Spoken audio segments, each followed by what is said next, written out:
नमस्कार आपण देखुछंती now Odisha news लोकंक खबर आम नजर। बर्तमान आम अच्छु ढेंकानाल जिला बनसिया पंचायत अंतर्गत बड़ानगना ग्राम आज हूँ चतुर्थ ब्राह्मणी बंदाण और नागनाथेश्वर महोत्सव आज शेष दिन जहाँकि उद्यापन दिन में जहाँकि अतिथि मैंने अच्छा आम प्रतिक्रिया ना आज्ञा कौन कहे के खुशी अच्छा कौन कहे आज तो ब्राह्मणी बंदाण नागनाथेश्वर महोत्सव शेष दिन ये अवर्णनीय कारण प्रकृतिर शोभाराजी ईश्वरंकर वरदान महाप्रभु जगन्नाथ भूमि ये स्वयं कपिलास विराजमान चंद्रशेखर जहाँ को ओडिशार कैलाश बोली कहुए तार ये पुण्यतम क्षेत्र में ढेंकानाल स्वतंत्र जो द्वादश ज्योतिर्लिंग परिक्रमा अच्छी तन्मध्य नागनाथेश्वर जोटा बणसिंगी पंचायत एठी ब्राह्मणी नदी कूल महाप्रभु विराजमान होती तो तांको आधार करिके जो महोत्सव निश्चिंत भाव में गोटे अविस्मरणीय कार्यक्रम एथिरे धार्मिक सांस्कृतिक सामाजिक ये सबु प्रकार जागरण ये कार्यक्रम निश्चित भाव में मुझे कहबी जे अन्य मानक पई मध्ये गोटे प्रेरणा एवं एथिरे ब्राह्मणी बंदाण महोत्सव को जो जोड़ा जाइछि ये निश्चित भाव में नदीर सुरक्षा जलर सुरक्षा प्रकृतिर सुरक्षा अर्थात गोटे सामाजिक वार्ता ये महोत्सव दौची जोटा निश्चित भाव में अन्य मानक पई प्रेरणा। सर आज आसते बहुत खुशी दिन में जहाँकि आपते खुशी अच्छा नागनाथेश्वर महोत्सव जहाँकि बहुत आनंदित ये चतुर्थ महोत्सव नागनाथेश्वर ब्राह्मणी बंदाण एवं महोत्सव ये ब्राह्मणी उत्तर बाहिनी गंगा हिसाब से परिचालित होती परिगणित होती बहुत पवित्र स्थान ये नागनाथेश्वर स्वयं विराजमान जहाँ आमर पंडित जी कहले एवं माने ये जो नदी भी तार रूप बदलाउची एवं ये जहाँ घटुची ओडिशा रे गोटे द्वितीय माने गंगार रूप आम ये आमर अवनी बाबू एवं अन्य टीम धन्यवाद दूची और ये यात्रा बहुत आगू बढ़ एवं जनसाधारण आकर्षण केन्द्रबिंदु होती भगवान आशीर्वाद नथिले सब काम हेनी से स्वयं भगवान तांकर ये यात्रा को आरंभ कराई ये बहुत आगू जीव प्रसिद्धि लाभ कर आज माँ ब्राह्मणी को बंदे केते खुशी लगिला बहुत आनंदित ये सौभाग्य कौन समस्त भाग्य थाए।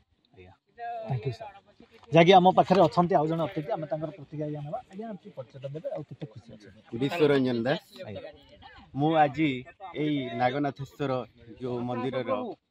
बंदाण उत्सव हूँ ब्राह्मणी बंदाण उत्सव मुझे जोगदे अत्यंत आनंदित एठी मंत्रमुग्ध है भाई परिवेश देखा पाऊँ बहुत खुशी लगुच मो प्रथम थर आज आसे बहुत भल लगुच आठी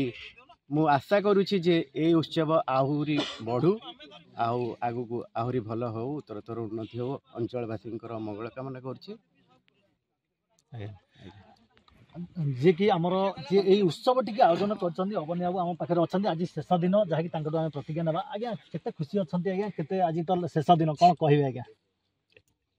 मनुष्य आप देखते जिते बड़े आरंभ हुए आनंद हुए सरी जाए दुख आसे कहीं दुख आ सुख हूँ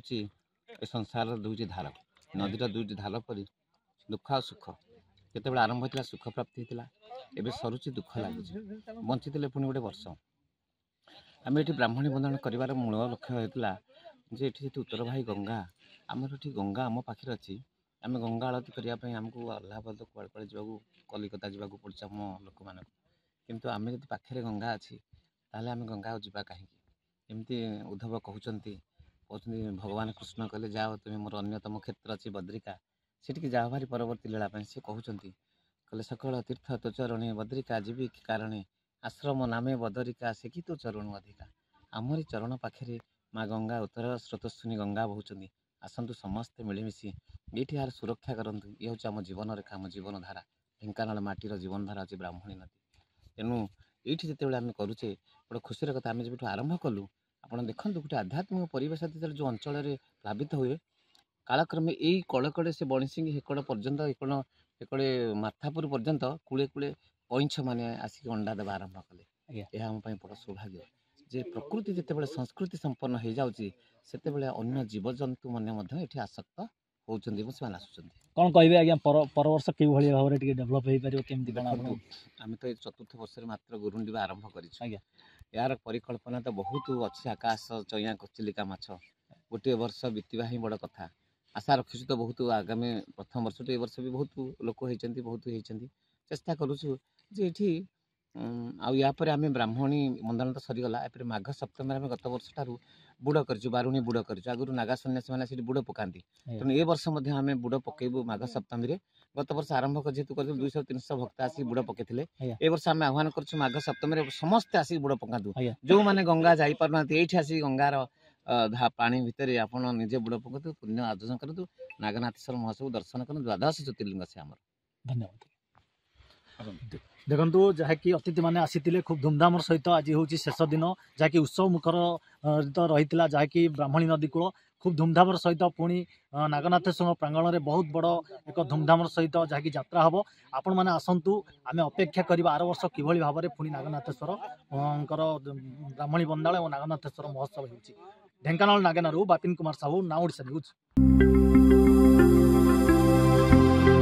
लेटेस्ट न्यूज अपडेट पाई www.naodisha.com को लॉगिन करंतु।